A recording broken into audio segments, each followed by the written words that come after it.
Our next presentation is from Isaac Chinnapan. Everyone's heard Isaac talk. Did you talk this morning or was it yesterday? I'm sorry, forgotten. Your previous presentation, I was just checking when it was. If you'd like to come to the podium, that would be fantastic. Isaac's the Chief of Pediatric Perfusion at Johns Hopkins. He's published broadly, and I think I first came across Isaac in his role as AMSEC Board of Directors Liaison to the ICBP. So we're looking forward to your presentation, Isaac. Thank you, Dr. Baker. Again, thank you so much to Richard and Sanibel Scientific Committee for giving me this opportunity to talk at Sanibel 2024. At the end of the day, doing some calculation is very difficult, but we can go through. I can simplify as much as I can. So the topic is importance of algorithmic quantification and qualitative appraisal for optimal anticoagulation. So the theme here is optimal anticoagulation. No disclosures. So the objectives of this presentation is going with, first, how we are going to do the algorithmic quantification in the prime. Number two, algorithmic quantification for the patient. Number three, how to do the appraisal, qualitative appraisal. The reason I'm mentioning qualitative appraisal, it should have the quality. If I'm making some metrics-based algorithmic, I should have some qualitative analysis. So that's the reason I'm mentioning it is a qualitative appraisal. Then how to define optimal anticoagulation. Because this is one of the area among the perfusionists, there's a wide variation, like 350 units, 400 units, 450 units. If you use the HMS, going to the higher limit, whatever it shows, all those things. So, but this presentation is specifically for patients, our experience up to 15 kilograms. So my question here is, how many pediatric perfusionists are in this room as of now? 1, 2, 3. Okay, I have few people to discuss for. Thank you. And the question number two, how many of you among the 4 or 5, how many of you using HMS in your clinical practice? Okay, that's a problem. So probably after my presentation, you will go and buy a HMS. So first, I worked in a center in the past. They won't add any heparin when they start blood priming. The reason is the justification, two reasons. Number one, their justification is already citrate is there, so I don't need to add any heparin, number one. Number two, after pre-buffing, they will take 60 ml of blood, they will give to the anesthesia, so that the anesthesia can transfuse to the patient if the patient is required, so that we can prevent crystalloid administration to the patient. So because of these two reasons, they won't add any heparin when they're adding the blood. I was a little bit nervous for that when I was working there, so I have to justify in the Perfusion Journal Club, we should not add blood in the, we should not add blood in the prime without heparin.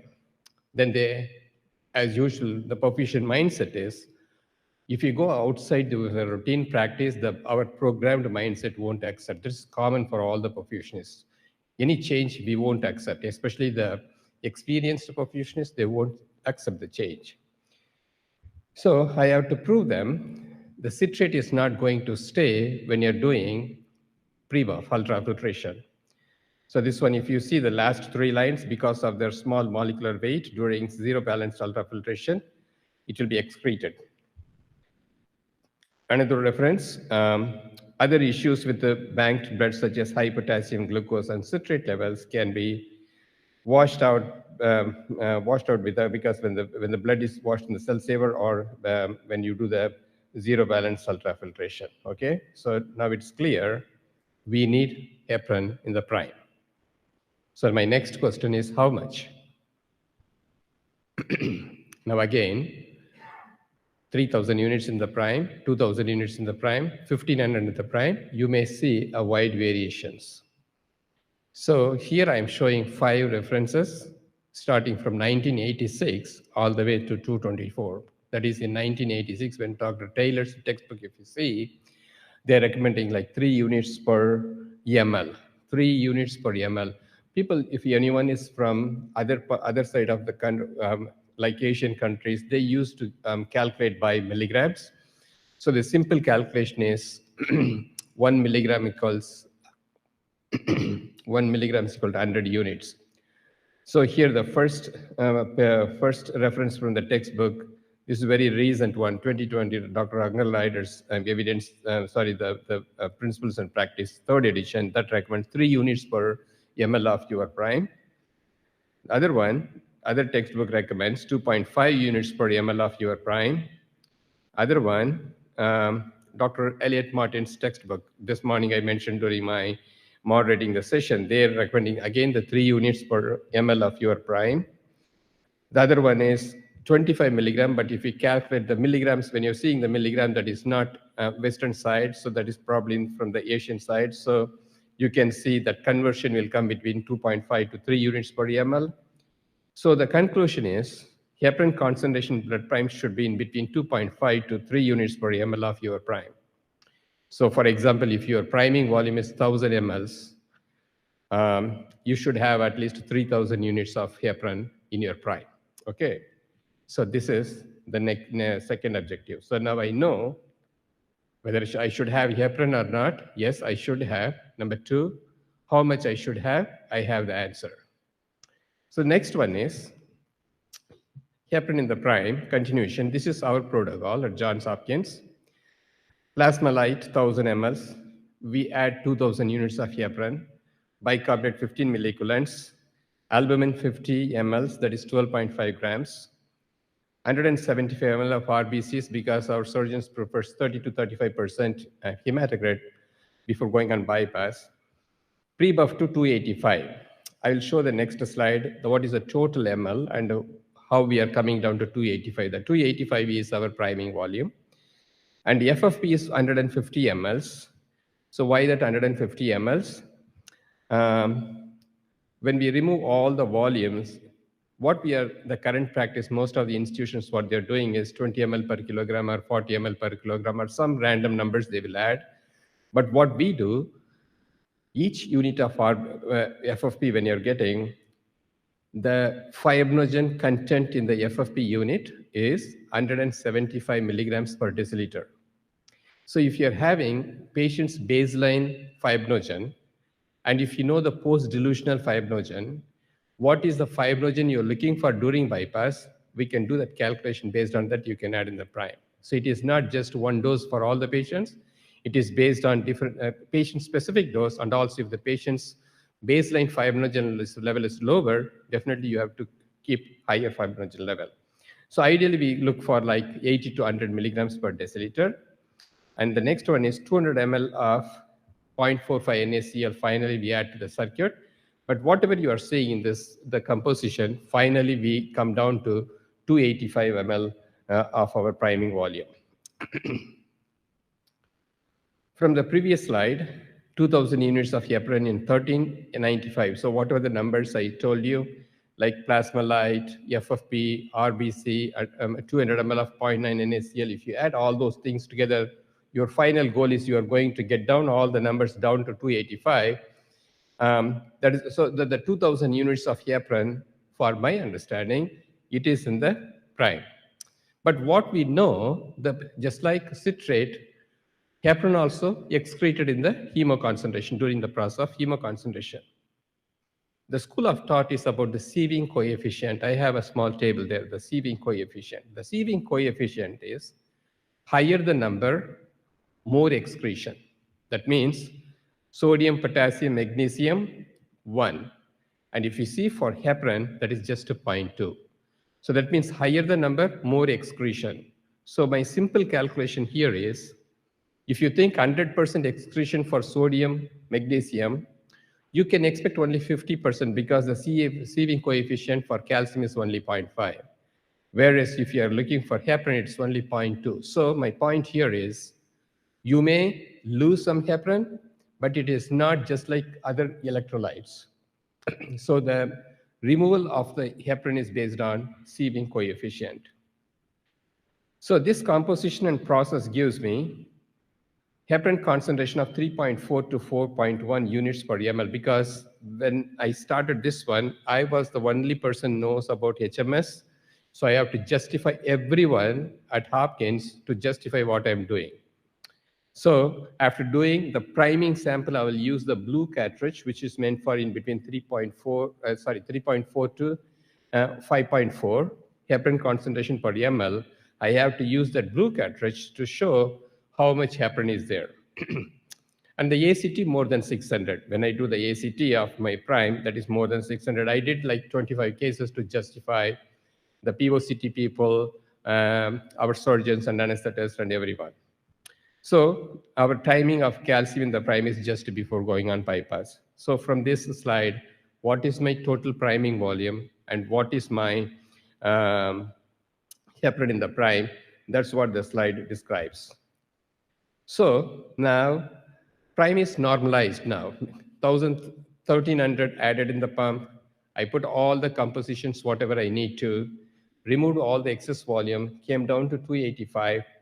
Now I can say the prime is normalized by means of few things. Number one, optimized physiologically referenced ABG. My CDI shows my ABG is within the physiological normal limits.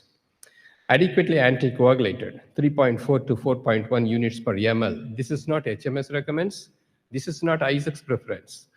That's what the literature shows in the first two slides. FFP, fibrinogen 80 to 100 milligrams. I send the sample from my circuit to the lab to find out what is the fibrinogen is there based on my calculation. That is also important when we give the supplement FFP. I will come to that slide during the post-pump or post-muff time. So as of now, I have adequate fibrinogen. And so what we know, each ml of FFP gives us 1 unit of 83. So now, if I take 150 ml of FFP, that indirectly gives me 150 units of 83. So we are almost for all our cases, we take in the neonate infant population up to 15 kilograms, we take some FFP. Osmolarity, when I check the osmolarity of my prime, it was in between 295, 320. Colloid osmotic pressure, we have a specific calculation that gives me 20 to 25 physiological reference range. Albumin, 12.5, that is in 285 mLs. So if you multiply by 100, that is in order to convert grams per deciliter, that gives me 4.4 grams per deciliter. So my prime is physiologically normalized. Qualitative appraisal. So I'm giving so many compositions. I think I'm doing good. So who's supposed to do the qualitative appraisal? I will come to that point before my conclusion slide. So the standards and guidelines of AMSECT gives very clear guideline or standard that we should use some kind of instrument to find out or calculate or estimate heparin dose response, and it should be treated accordingly. So all the perfutionists, what we know, the ACT alone during cardiopulmonary bypass is not reliable. A prolonged ACT does not ensure adequate heparinization and antithrombotic protection. ACT during cardiopulmonary bypass could be altered due to several factors, that is hemodilution, hypothermia, platelet activation, etc. ACT alone is an inappropriate test for determining protamine dose, and ACT is questionable as a sole indicator of heparin reversal. So now, so far what we did is algorithmic quantification of my prime. Now I'm going to the patient to do how to calculate the algorithmic quantification of my patient loading dose heparin. So I need heparin dose response, or it's called a slope. Next one, I should see what is normal slope. So during Greg's presentation this afternoon, and some of the presentation, I think Dr. Shah yesterday morning during his presentation, the normal physiological range is like 80 to 120. In the neonate infant population, it is 54 to 74%. More interestingly, 64% of a pediatric population comes with the 83 deficiency below 6 months of age. All the pediatric professionals knows about this. Now, before going to the what are the three classifications we can anticipate, what is the formula we have to use in order to correct the 83 supplementation? Now, if you see here, this is the formula the manufacturers recommends to give the 83 corrections. Just one variable you want to know. Here, there is a 1.4. So by mathematically, the 1.4 is nothing but 1 by 1.4. 1 by 1.4. So that is the calculation. This is called as converting factor. So if you divide 1 by 1.4 times 100 in order to convert into percentage, so that is 70%. So the formula itself is integrated in such a way that our correction should be for the 70% correction. How we can justify this one? Patient is not coming with just 0, 83. There is some 83, maybe 30, maybe 40, maybe 60. So the 83 deficiency, when you're doing the correcting factor, if you correct to the 70, because when we are doing this here, I want 120 as a desire, whatever the patient's baseline 83 times weight divided by 1 by 4. So this is the formula I'm going to use. So automatically, when you're doing the corrections for 70, your total 83 available 83 will go higher. If you want to keep it 80, nothing wrong in that. Only thing is you may need to end up in giving more antithrombin. So I want to make sure that you are understanding why I'm keeping as my normal slope, I'm looking for around 70. Now, when I'm doing the antithrombin test, I have three options. Number one, normal HDR. That means a slope of 70. And the machine is going to give me the heparin concentration in between 3.4 to 4 units per ml. Normal, everything is normal. I don't need to worry. The next scenario, what I can see, a sensitive HDR. By definition, what does that mean? Your slope could be more than 120 seconds per units per ml, and the projected heparin concentration is like below 3.4. The below 3.4 means you may see 1.9, you may see 2.2, you may see 2.3. So how to give the loading dose heparin here? That's the question. I'll come to that answer. Scenario 3, what you can see, a resistant HDR. When you talk about the resistant HDR, it could be 83 deficiency, or it could be heparin resistance, or combination of the both, because I'm talking about separately 83 deficiency and heparin resistance. There is a reason. I'll come to that point later. So now, what does that mean? Slope resistance means the slope will be lower than 70, and the projected concentration will be 4.1 units per ml. Most of the institutions, what they will do, if it shows 4.7 or 5.1 or 5.7, they'll give that much heparin to the patient as a loading dose. There is some corrections we do at Hopkins. I'll come to that point. So now these three scenarios, I have to go one by one. Now, I have to calculate the loading dose heparin. My patient is, so slope is 70. The machine is showing projected concentration for the patient is in between somewhere 3.2, 3.4 to 4.1. 4.1 units per ml of patient's total blood volume is the calculation. Now, if my patient is 10 kilograms, 85 ml per kilogram is 850. That gives me 3,485 units. We can round that number to the nearest volume number, so 3,500 units. So HDR is good, projected concentration is good, my loading dose heparin is confirmed. Number 2, you may see a sensitive HDR. What is by definition what I mentioned, your slope could be more than 120. Now, your projected concentration might be below 3.4. So what we do, we push to 4.1 because that is the range. If you go to the new revision of the HMS guidelines, page number 72, they are calculating like 4.1. So 4.1 units per ml of patient total blood volume. That's almost the same thing. 3,485 and 3,500, I round it to the round number. So when it comes to sensitive, we can take this pathway. So the real challenge occurs when the resistant HDR comes. So 83 deficiency and heparin resistance, slope could be lower than 70. Projected heparin concentration is more than 4.1. And if projected concentration is more than 4.1 units per ml, it could be at the maximum range of 9.9. When you do the red cartridge, which is called as HDR or candy stripes, whatever they call it as, it could go all the way that much. So when the normal heparin concentration should be, like in the first two slides, as I mentioned, between 2.5 to 3.5, when the HMS predicts like 9.9 or 8.7 or something like, we have to fix the problem rather than giving more heparin. So when I see a resistant like this, we go with a three-step approach. So what is a three-step approach? For your information, all our patients are tested for baseline 83. At Hopkins, we do baseline 83 within 3 days of surgery for all the patients. So we know what is the baseline 83 is. So now, the three-step process I mentioned. Step 1, heparin resistance, slope is below 70 and the projected concentration is more than 4.1 units per ml. So how we calculate? Number 1, loading dose heparin per HMS, that is the projected heparin concentration that shouldn't exceed 600 units per kilogram. 600 units per kilogram. Why? HMS predicts anything. You can give this much heparin, 5.7 or 6.7. But what is the textbook shows? What is the definition for heparin resistance?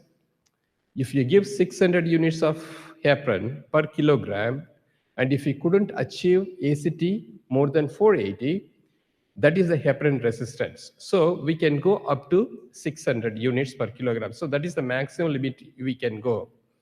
When the HMS came to the field several years back, they recommended we can go up to 1,000 units per kilogram. So what happened in 2013 during my time at Vanderbilt, we just followed that recommendation. If the HMS shows 5.7, we tried to keep the 5.7 for the entire procedure and end up in 3 months data when we collected, the patients were received like 700% more heparin compared to the pre-HMS. So this is one of the reasons most institutions stopped using HMS in the pediatric population, because they couldn't optimize the numbers because just they blindly follow the IFU. Now, in this case, when we see a resistant, your dose should not exceed 600 units per kilogram. So what I do, just for the calculation purpose, what is the patient we have? Is a 10 kilogram patient, 85 ml per kilogram. So if we give the 85 ml, 850 ml, 600 units per kilogram, that gives 6,000 units. On the other hand, there are so many cartridges available. Those who are using the HMS, for 2.5 to 5.4, 4 to 6.4, 6.1, like that, different ranges. That the maximum range you can go with the blue cartridges or tan color or different, 6.1. So if you give 6 units per kilogram, that is the maximum limit. So that gives me 5,100 units. So I'm comparing here. So the idea here is 600 units, you should not go above the limits. Resistant number 2, we can go for the 83 supplementation, the formula. Since by considering the limitation of the timings, I can go a little bit faster here. I can do the formula there, do the calculation, and I can give the whatever the 83 calculation supplementation I can give. But what is the problem? So today morning, someone has mentioned the pricing is the issue. I'll come to that point later. But here, 500 units vials, if you use as many as the insurance is covering during the bypass.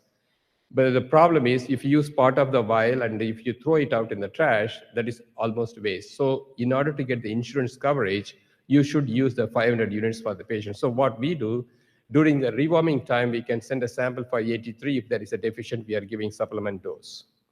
So number 1 is optimization of the heparinization. Number 2, optimization of the 83. And option number 3, after giving the 83, if time permits, we can do one more HDR. That will give you what is your projected heparin concentration required, because on board there is more here, 83, and you can give whatever the dose is required for the patient. These are the 3 steps process we will do. During bypass, we won't go more than 4.1. 90% of the cases, we will keep 3.4 units per ml of our total prime. That is If my heparin concentration is 3.4 and my ACT is not more than 480, we'll treat with 83 or we'll treat with FFP, preferably 83. So post CCP, post pump MUF, we do MUF for 10 minutes.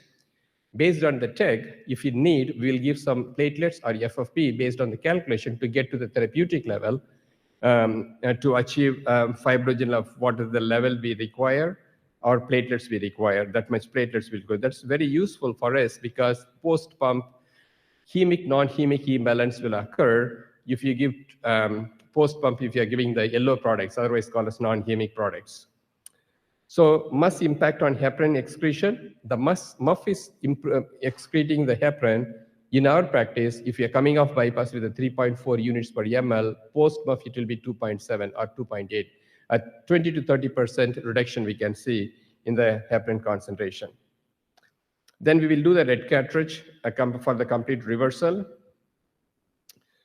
Very importantly, what we noticed, the cell saver volume when we are giving to the patient, we do the cell saver volume in the HMS to make sure what is the heparin is in that, because we don't want that heparin to go to the patient. Some of the cell saver machines are very poor, and we have noticed 5.6 units per ml of heparin is still there in the cell saver volume when we are going to the patient.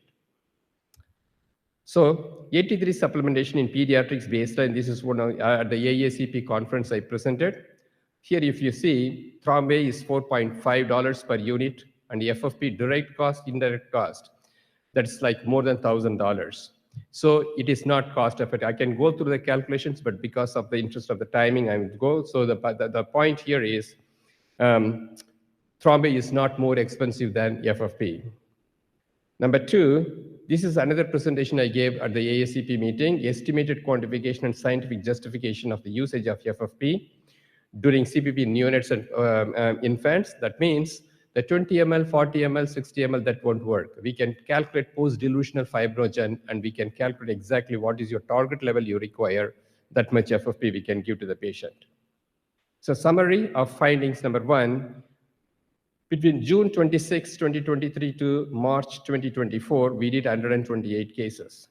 By following the steps that what I have described in the previous slides, that is loading dose, during bypass, and post-pump, we found 54% of our patient comes with heparin resistance, and 47% is 83 deficiency. For a perfusionist, it should be both or should be the same number, 54 versus 47. The reason here is there is something which is called as non-functional 83 or immature 83. You may see a good 83, but when you're doing the HMS, you can see the resistance. 64% of our patient population showed HMS recommended higher dose of heparin loading dose. And non-functional and immature 83 we talked about. 97.6% of our patient population is got 100% reversal, just one dose, zero heparin. Wind up now. Okay. So these are all some of the literatures. During the questions time, if you have something, I can answer. Thank you so much. Thanks very much, Isaac. Isaac will be at the event tonight and be happy to take questions then.